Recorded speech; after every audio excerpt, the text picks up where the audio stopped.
Now to make our blackberry mead, I will be using the following. I have 4 pounds of previously frozen blackberries. If you're using fresh blackberries, you might want to rinse them off and go ahead and put them in the freezer, thaw them out, and then use them then. That will help with juice extraction. I'll be using 4 pounds of 100% raw honey. I believe this is clover honey. I'll be using the juice of a quarter of a lemon, which is going to act as our acid blend substitute to add a little acidity and brightness to our mead. This time around, I'm going to be using a Red Star Premier Classic wine yeast. No particular reason. If you don't have wine yeast, this still works. Now we're going to be using about a quarter to half a teaspoon of active dry bread yeast, and that's going to act as a yeast nutrient for our wine yeast. I'm going to be using a couple of straining bags. We'll need at least a gallon of clean filtered water. I'm going to be using an 8-quart pot. I'm going to be using a wide mouth fermenter. If you don't have one of these, you can always use a BPA-free food grade bucket. I'm going to need a 1-gallon jug, carboy, demijohn, take your pick, or in my case, a 4-liter carboy. I'm going to need an airlock with stopper, or a bung. That's a number 6 bung on that airlock. Speaking of airlocks, the primary fermenter that I'm going to be using does have its own built-in airlock. If you don't have one, you're going to need one. It would be helpful, although not essential, to have a hydrometer with testing tube to help us determine what our final alcoholic content is going to be. And it goes not without saying that we need to have at least a food-grade sanitizer to make sure all of our equipment has been properly cleaned and sanitized, whether it's One Step or Star San or some other suitable sanitizer. Just make sure you follow manufacturer's recommended directions. And that's what I'm going to be using to make this mead. Let's go ahead and begin warming up our honey by pouring hot water over the containers. We're going to let that sit for a while. Let's go ahead and get our berries into our straining bags.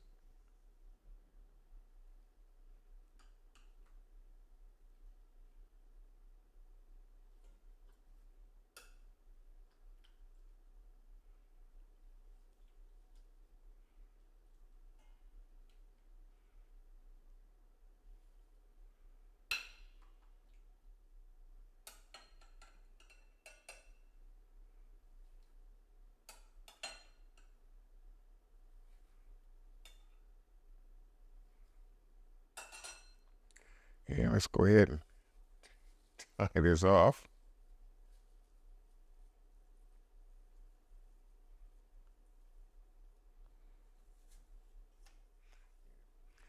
All right. No point wasting any decent juice here. And let's get this ready for the stove. Okay, now that we're actually at the stove, let's go ahead and add in about 3/4 of our water.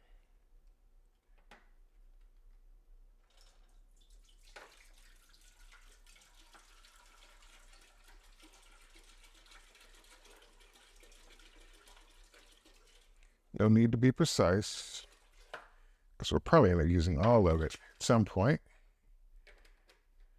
Set that aside. And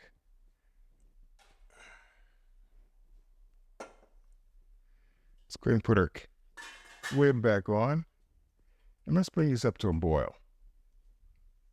All right, now that our water has come up to a boil, we can go ahead and add in our straining bags. In fact, we can turn off the heat. Don't leave that anymore. And without making too much of a mess, go ahead and drop in our straining bags. And the reason why we're doing this is simply because, since this channel does not use sulfites, we want a way to kill off any wild yeast that might still be clinging to our berries, and also, to a lesser degree, kill off any germs. We don't really want to cook the fruit, which is why we turned off the heat. So we're just going to go ahead and let this cool a little bit, and then we're going to add in our yeast nutrient substitute. All right, now that I got my bread yeast ready, while it's still nice and piping hot. Actually, it's only been like 2 minutes since I last opened the lid. Go ahead and incorporate our bread yeast with the temperature being more than hot enough to begin killing them off, which is what our desired effect is going to be. Because in order to act as a yeast nutrient, the bread yeast needs to be dead. So while our water is still nice and hot, I want to go ahead and, at this point, might as well, add in our warmed up honey.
Now, as I pointed out in the previous video, there's generally a fair amount of honey left over in the container.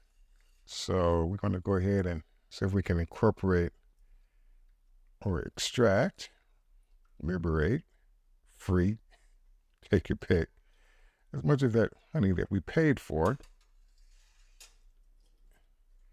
out of the container and into our mead to be. That works pretty well. I'll just go ahead and finish up the rest of these. One last little stir. And let's go ahead and put our lid on. Let's let this come down to room temperature. With our juice mixture down to room temperature, let's go ahead and just mash down in these bags real quick.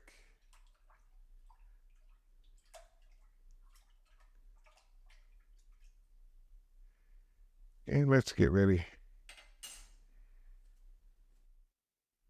Let's go ahead and get our lemon prepped.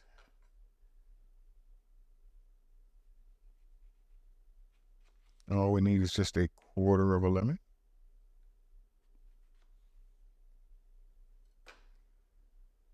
And let's go ahead and add that to our fermenter.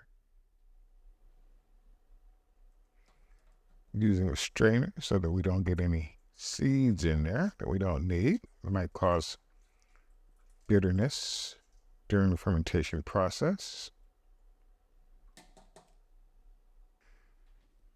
Want to go ahead and transfer our straining bags, making sure our hands have been cleaned and, if necessary, sanitized.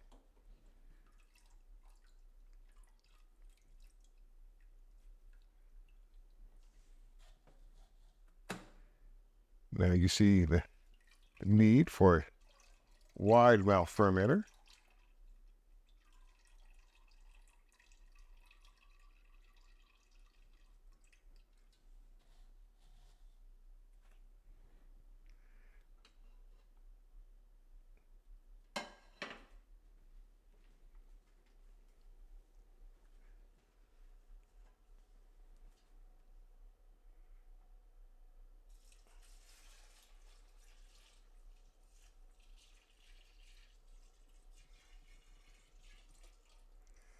Here we go. Blackberry juice mixture is not in there. And for a moment, let's just go ahead and put our lid back on. For those of you with a hydrometer, now would be a good time to go ahead and take a reading.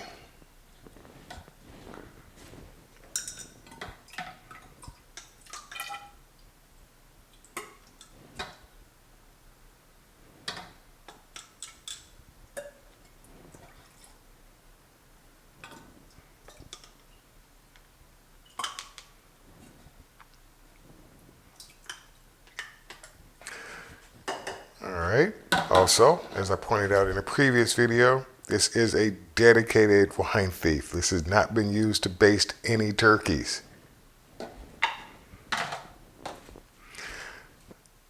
Looks like our hydrometer reading is coming in at 1.120. Now, to begin the process of turning our juice into mead, we of course need to add in our yeast. Again, this was wine yeast, Red Star Premier Blanc, but if you don't have wine yeast, bread yeast does still work. Go ahead and sprinkle that around, trying to avoid the straining bags, and put our lid back on, nice and tight. And once again, I would like to point out that this particular fermenter does have a built-in airlock. If yours doesn't, you're going to need an airlock. It is now time to label our creation so that we know what we're making later on. We are making a Blackberry Mead. We started it on this date, and our original gravity or starting gravity was 1.120. Now we want to keep our Blackberry Mead somewhere where it's nice and cool, preferably dark, for the next several days, and then after about, say, a week or so, we want to go ahead and rack it into a secondary carboy. Reason for that being is that there's going to be a layer of dead yeast or dead yeast building up at the bottom, and we want to go ahead and remove that from on top of that, and also to remove our straining bags. I think the berries have pretty much done their role at that point. Now, this takes care of the initial steps in making this Blackberry Mead, but there are several steps that follow on after this. I have separate standalone videos, which you can find in my winemaking operations playlist on my channel page. So I suggest going over there and having a look and seeing what's truly involved with making this Blackberry Mead. So now then, if you like what you see here, please click on the like and subscribe button, become a member, and also become a patron to help support this channel out. Till then, I'll see you in the next video. Okay, time's up. It's now time to go ahead and taste this Blackberry Mead. It's been a year-ish. Missed it by 2 days. Okay, Blackberry Mead, born 8/6/2023. ABV came in at 16.54%. Ooh. It was back sweetened prior to bottling, and because of that, it's been pasteurized. Since this channel does not use sulfites to stop fermentation, I didn't want to restart fermentation after adding a honey, so yes, it was pasteurized. And speaking of pasteurization, I did a better job on that this time around because there is no sediment on the bottom, unlike my last video, which was the ginger mead, where I did not give the time necessary for the remaining solids to settle out after pasteurization in the carboy before bottling. This time I did a better job, so there's no sediment on the bottom. Okay, try and get right into this one. Let's see. Get this out the way, get this in the way. And let's go ahead and crack this bad boy open.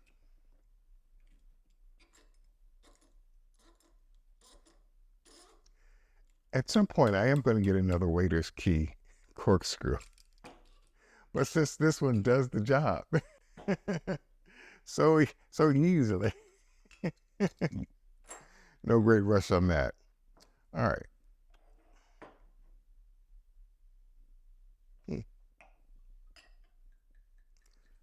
I bottled this, God, I think it was like a month or so ago. Let's try and get it in the glass this time. All right.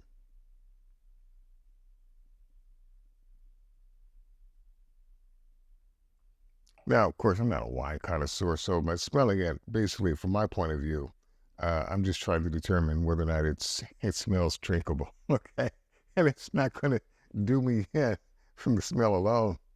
But again,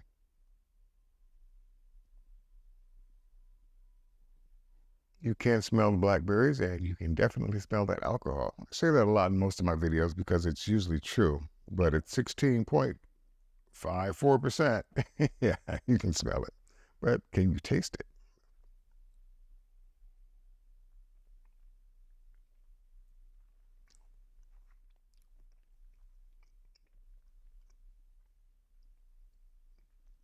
Well, yeah, you can taste it. But that's not it. What you also taste,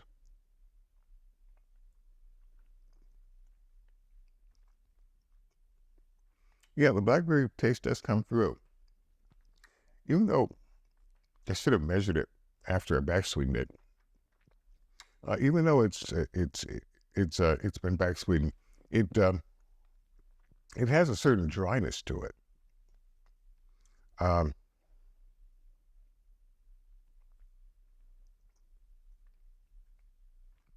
if I had to characterize it, I would say it's semi-sweet. I don't think adding more sugar would have been the thing to do, at least for my taste. Although I do like sweet wines, it's still nonetheless, even if I added more honey to it during the back sweetening process, it still has a very distinct dryness on the tongue. Basically, that's just to dry your mouth out a bit.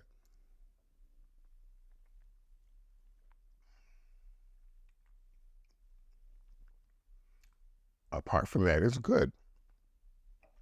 I don't think I'm going to be making any changes to the original recipe.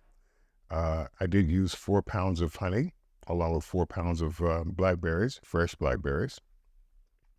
Granted, when I do these meads, because of the nature of the channel, I generally tend to pick I don't want to use the word cheapest, but the least expensive honey I could find, which would kind of approximate what somebody who's trying to make meads for the first time, or considering today's prices of honey, would probably reach for just to make a good bottle of wine.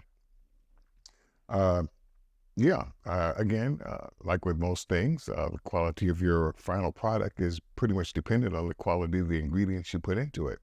So if I had used a better quality honey, then I probably would have had a slightly better quality wine. I mean, this is definitely drinkable. I mean, hey, cheers.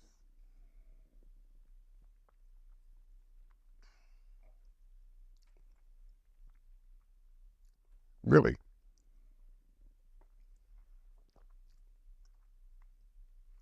It reminds me of drinking, hate to throw out a big word, Cabernet Sauvignon.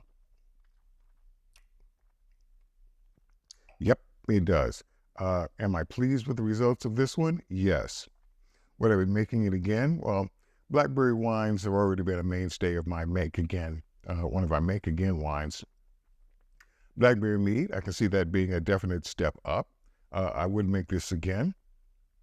But in 2023, price of honey. I guess it's a relative thing, but I'm making a lot less meads in the future for my own personal taste after the channel is said and done. But yeah, this is definitely on the to-do again list when I want to treat myself to something decent.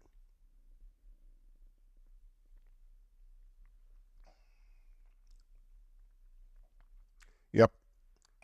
I'm pleased with the results. Again, keep this one simple. No change in the original recipe, which you'll find listed in the description section of the video. Apart from that,